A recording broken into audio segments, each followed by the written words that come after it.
Бисмиллах деп бүгін сіздермен шоколадты құлпынай, яғни клубника в шоколаде жасаудың ең оңай жолымен бөлісетін боламын.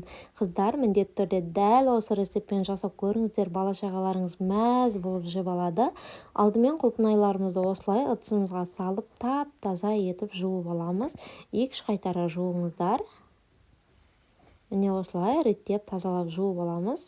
Қыздар, менің каналыма тіркеліп алыңыздар. Алдағы уақытта сіздерге бұдан да пайдалы көптеген рецепттермен бөлісетін боламын, Алла нәсіп етсе. Сол үшін каналыма тіркеліп, лайк басып, пікірлеріңіз қалдыруды ұмытпаңыздар.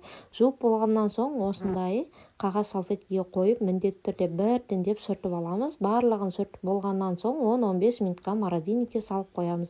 Ол аралықта шоколадымызды ыдысымызға салып ертіп аламыз. Менде Милка шоколады, Милка болғанда да тек қана молочный түрін қолдануға кеңес беремін, қыздар. Дәл осы шоколадпен жасап көріңіздер, өте дәмді шығады. Үстінен сұйық майымызды қойып, су буында немесе микроволновкада шоколадты ертіп аласыздар.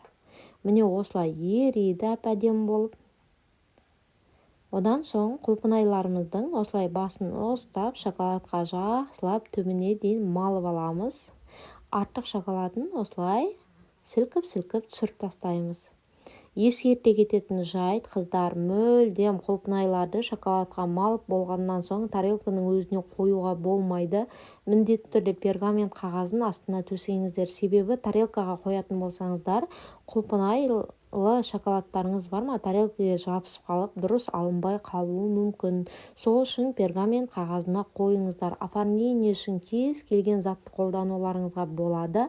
Біздің үйде жаңғақ болды, сондықтан бетіне жаңғақ сеуіп шықтым. Дәл осылай қойсаңыздар, 5-ақ минутта осылай қатып әп-әдемі болып тұрады.